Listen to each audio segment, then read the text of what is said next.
विवेक sir, जिस तरीके से अभी जो प्रशांत सर कह रहे थे भाई, इजराइल का मामला भी पूरी तरीके से यूएस पोषित है। पूरा यूएस जो है उस पर यूएस की कृपा पर ही वो भी जी रहा है। हालात वही पाकिस्तान के जैसे हैं, बस अंतर थोड़ा सा ये है कि पाकिस्तान आतंकवाद को बढ़ावा देता है, आतंकवाद को पोसता पालता है, और इजराइल जो है वो टेक्नोलॉजी के मामले में आगे निकल गया है। तो लेकिन ये टेक्नोलॉजी के दम पर यूएस के बैकअप के साथ ये जो लड़ाई है, इसका विरोध तो यूएस के अंदर भी हो रहा है। ऐसे में क्या दबाव नहीं बढ़ेगा? और ईरान की अगर हम बात करें, ईरान जिस तरीके से लगातार पलटवार कर रहा है, ऐसे में क्या ये युद्ध अभी किधर जाता हुआ दिख रहा है?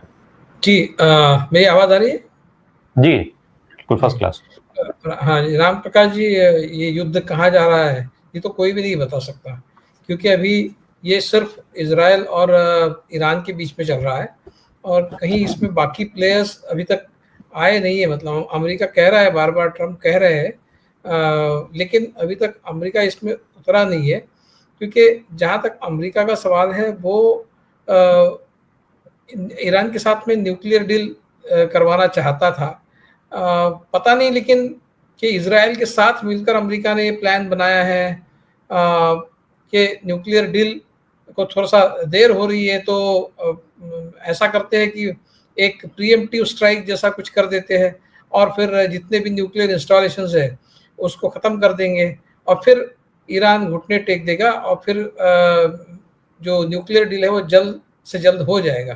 क्या इस तरह का कोई दोनों ने मिलकर प्लान किया था, ये भी अभी स्पष्ट नहीं है। जो इजराइल की तरफ से निगोशिएशन करने वाला व्यक्ति था, मैं उसका नाम भूल रहा हूँ, जो आयतुल्ला अली खमीनी का पॉलिटिकल एडवाइजर था, उसको भी इजराइल ने मार दिया है। तो कहीं ना कहीं इजराइल इस डील को होते हुए देखना नहीं चाहता, ये भी दिख रहा है। तो और उसके बाद अमेरिका का कोई रिएक्शन नहीं है कि भाई जो हमारे साथ निगोशिएशन कर रहा था, एक थोड़ा सा उनका जो माइल्ड फेस था, उसको इन्होंने मार दिया है। वो कोई उनके जो एक्सट्रीमिस्ट फेसेस है, ईरान के जो हार्डलाइनर्स है, उसमें वो नहीं था। वो सॉफ्ट लाइन लेने वाला व्यक्ति था, जो खमीनी का पॉलिटिकल एडवाइजर था, उसको इजराइल ने मार दिया। उसके बाद भी अमेरिका का रिएक्शन नहीं आया कि आपने उसको क्यों मारा, क्योंकि वो हमारे साथ डील में बातचीत कर रहा था। तो कहीं ना कहीं ऐसा लग रहा है कि इजराइल के साथ में अमेरिका, ये दोनों का मिलजुल कर दोनों ने बनाया हुआ प्लान है, और अमेरिका शायद इजराइल के पीछे खड़ा है इस युद्ध में, अपरोक्ष रूप से, डायरेक्ट नहीं। अभी उन्होंने सिर्फ इतना ही बोला है कि भाई अगर हमारे इंस्टॉलेशंस पे कहीं ईरान की तरफ से कुछ हमला होता है तो फिर हम युद्ध में पूरी तरह से भिड़ जाएंगे, ऐसा ट्रंप ने कहा है। ईरान ने अभी तक तो अमेरिकी किसी भी इंस्टॉलेशन पे कोई हमला नहीं किया है, वो उससे बच रहा है। लेकिन फिलहाल तो ये दोनों के बीच में ही युद्ध चल रहा है। हालांकि देखिए, पश्चिमी देशों का ऐसा है कि वो जब ईरान और इजराइल का युद्ध चल रहा है उसमें वो खुलकर कोई पोजीशन नहीं ले रहे। वो इजराइल की तरफ से भी नहीं ले रहे, ईरान की तरफ से भी नहीं ले रहे। गाजा, और जहाँ तक गाजा, पैलेस्टीन और इजराइल का सवाल है, उसमें भी वो अभी तक वो अपनी कोई भूमिका नहीं ले रहे थे, क्योंकि मतलब परंपरा ये चल रही है दुनिया की राजनीति में कि पश्चिमी देश और अमेरिका ये हमेशा ही इजराइल के पीछे खड़े रहे हैं। लेकिन गाजा में जिस तरह का एक वंश संहार इजराइल की तरफ से चलाया जा रहा है, एक जेनोसाइड चलाया जा रहा है, तो अभी यूरोप के जो देश है, अमेरिका छोड़ दीजिए, अमेरिका ने अभी तक उसके ऊपर कोई चिंता नहीं जताई है, जबकि अमेरिका तो उल्टा कुछ कह रहा है कि गाजा को हम ले लेंगे, फिर वहाँ पे कुछ एक सुंदर सा एक प्रदेश बनाएंगे। इस तरह की कुछ योजना भी ट्रंप बोल चुके हैं, उसके बारे में भी बात कर चुके हैं। लेकिन अभी जो यूरोपीय देश है वो चिंता जता रहा है कि जिस तरह का एक वंश संहार वहां पर हो रहा है इजराइल की तरफ से, अभी यूरोप के देश बोलने लगे हैं। तो पहली बार ऐसा हो रहा है कि इजराइल के खिलाफ बात हो रही है, और फिर इजराइल की जो प्रधानमंत्री नेतन्याहू, वो भी यूरोपीय देशों के नेताओं के जो नेता लोग हैं उनके खिलाफ वो भी बात कर रहे हैं कि आप इतनी सिंपल सादी सी बात क्यों नहीं समझ रहे कि हमास एक टेररिस्ट ग्रुप है, और वो उसके खिलाफ बात करने के बजाय आप इजराइल पर दोषारोपण कर रहे हैं, ठीक नहीं है। इस तरह का इस तरह की बात नेतान्याहू यूरोपीय देशों के नेताओं के खिलाफ कर रहे हैं। तो अभी यूरोप थोड़ा सा इजराइल के खिलाफ, जहां तक गाजा का सवाल है, इजराइल के खिलाफ खड़ा है, लेकिन जहां तक ईरान का सवाल है, यूरोप अभी भी, यूरोप की तरफ से कोई बहुत ज्यादा रिएक्शन इस युद्ध को रोकने के प्रति आई नहीं है, क्योंकि शायद जहां तक न्यूक्लियर इंस्टॉलेशन का सवाल है, यूरोप भी इजराइल और अमेरिका के साथ इस मामले में खड़ा हो सकता है। अभी उसकी भूमिका स्पष्ट नहीं हुई है। कम से कम ये तो कहा जा सकता था कि न्यूक्लियर इंस्टॉलेशंस पे हमला करना ये अंतर्राष्ट्रीय कानून के खिलाफ है, इतना तो कह सकते थे। ये बहुत डेंजरस है, ये नहीं किया जा सकता। इजराइल ने ये जो किया है, ये पूरी तरह से एक इजराइल आउटलॉ की तरह सामने पेश आया है।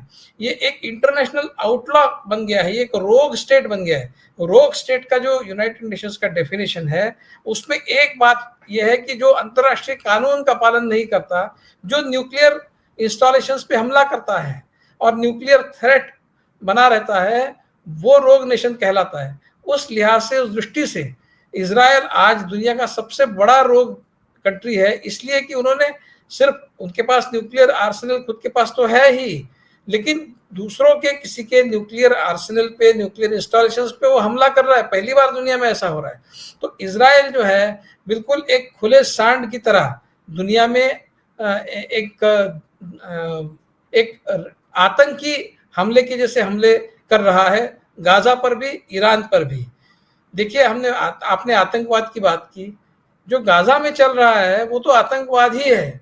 भारत ने कल, हमारे प्रधानमंत्री ने G7 में भाषण किया, वहां पर उन्होंने ये कहा कि दुनिया आतंकवाद के खिलाफ सचमुच दुनिया खड़ी रहनी चाहती है, नहीं है, इसके बारे में हमारे मन में शंका है, क्योंकि जो आतंकवाद को पनाह देने वाला देश है, जो लोग हैं, उनको बड़े बड़े पद दिए जाते हैं। वो पाकिस्तान के रेफरेंस में कह रहे थे।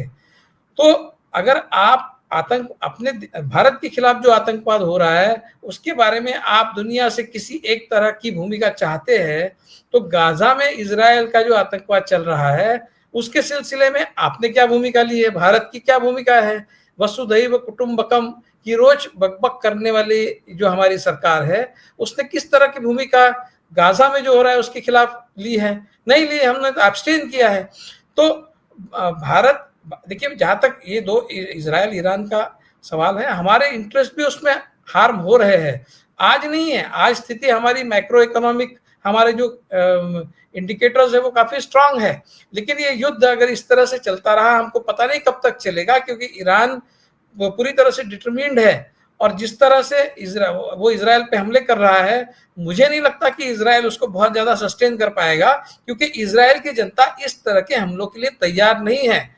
ईरान, बाकी जो गल्फ कंट्रीज है, जो मिडिल ईस्ट की कंट्रीज है, इस तरह के हमले हमेशा ही झेलते आ रही है। हमने देखा है, ईरान इराक युद्ध 8 साल चला, तो उनका जो एक इस तरह की युद्ध झेलने का जो कैपेसिटी है वो बहुत ज्यादा है।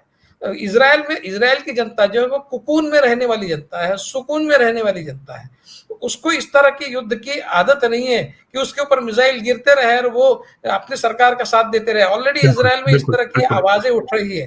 तो कुल मिलाकर इजराइल में अगर जनता का प्रेशर बढ़ता है तो इजराइल को शायद पीछे हटना पड़ सकता है, लेकिन पता नहीं ईरान कब तक इस युद्ध को आगे बढ़ाता है। उसके ऊपर इजराइल का रिस्पांस, इजराइल को हम बहुत ज्यादा ओवर एस्टिमेट कर रहे हैं, दुनिया ओवर एस्टिमेट करती है। ईरान अगर इस युद्ध को 5-6 महीने चला लेता है तो मुझे लगता है कि इजराइल को पीछे हटना पड़ेगा, लेकिन तब तक अगर दुनिया की स्थिति बहुत खराब हो जाए, हम पर भी उसकी आर्थिक एक दबाव आ जाए, तो हमको भी उसमें कुछ ना कुछ भूमिका लेनी पड़ेगी।